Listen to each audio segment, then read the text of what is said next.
Hi! In front of me is XIAOMI Redmi Note 10s, and today I would like to show you how you can operate voice recorder on this device. First of all, find Tools folder, click on it and choose Recorder.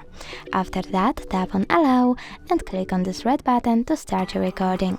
You can pause it and unpause it by tapping on the same button. If you wish to end it and save it, click on the right one. Then name your recording however you want to and choose OK. Now click on the right button to access list of all your recordings. As you can see, mine is here. If you wish to delete it, you need to hold it, then choose this bin icon over here and tap on delete. Thanks so much for watching. If you enjoyed this video, leave a like, comment and don't forget to subscribe. Bye!